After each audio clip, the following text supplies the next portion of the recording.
નમસ્તે મિત્રો, સ્વાગત છે તમારું પીપી લર્નિંગ YouTube ચેનલ પર। મિત્રો, બધા વિદ્યાર્થીઓના મનમાં પ્રશ્ન હોય છે કે આપણે 1 થી 10 ના ઘડિયા તો ગોખાઈ જાય છે, પણ 11 થી 20 અને એનાથી પણ વધુનો ઘડિયા કઈ રીતના યાદ રાખવા? તો મિત્રો એના માટે એક શોર્ટ ટ્રીક લઈને આવ્યો છું। મિત્રો, તો હવે આપણે જોઈએ તો પહેલા 21 નો ઘડિયો જોઈએ આપણે। આ 21 નો ઘડિયો બરાબર છે। 21 માં કેટલા ક્યાં અંક છે? તો 2 અને 1 બરાબર છે મિત્રો। હવે અહીં 2 નો ઘડિયો લખી નાખો। 2 4 6 8 10 12 14 18 અને 20 બરાબર છે મિત્રો। કઈ ભૂલ થઈ છે મિત્રો આમાં? અહીંયા 16 લખતા આપણે ભૂલી ગયા છે।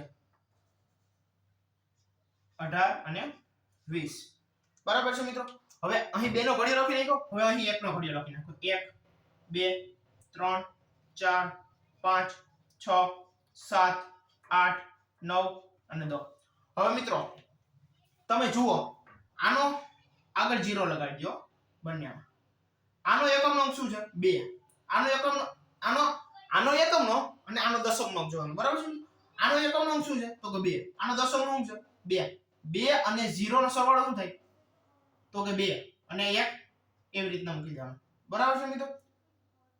આનો એકમનો અંક 0, આનો એનો એકમ છે। હવે 4 અને 0 એકમનો અને દશકનો અંકનો સરવાળો કેટલો થાય? 4। 2 ને એઝ ઇટ ઇઝ। એકમનો અંક 6, દશકનો અંક 0, 63। આનો તમને આવડી જશે 84। હવે મિત્રો આનો જોવાનું છે।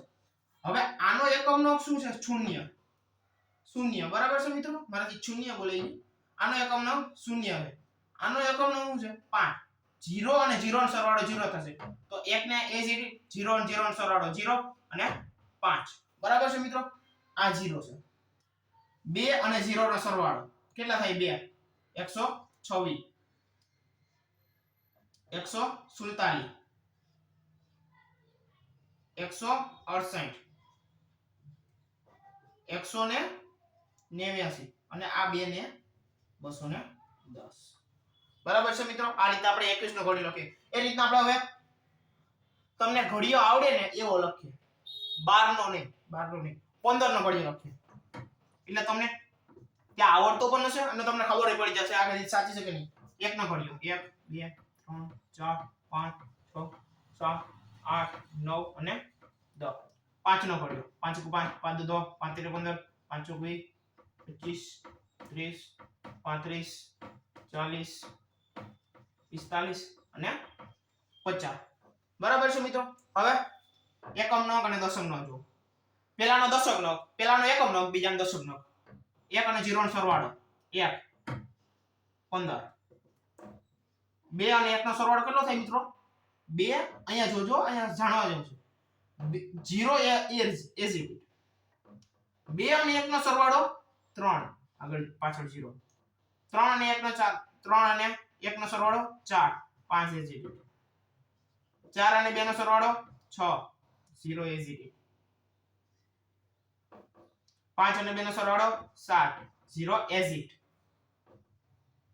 6 ને 3 નો સરવાળો 9, 90, 7 ને 3 નો સરવાળો 10, 105, 8, 8 ને 4 12 થાય 120, 9 ને 4 નો સરવાળો 13, 5 એઝ ઇટ। હવે મિત્રો અહીં જોજો, એકમનો અંક 0 ને 5, 1 આ બે નો સરવાળો 5, 0 એઝ ઇટ બરાબર છે મિત્રો। આપણે આ તમે 99 સુધીના ઘડિયા ઉપર લાગુ પાડી શકો છો બરાબર છે મિત્રો। આગળના લેક્ચરમાં ફરી મળીશું એક નવી ટ્રીક સાથે। ત્યાં સુધી જય હિન્દ, ભારત માતા કી જય।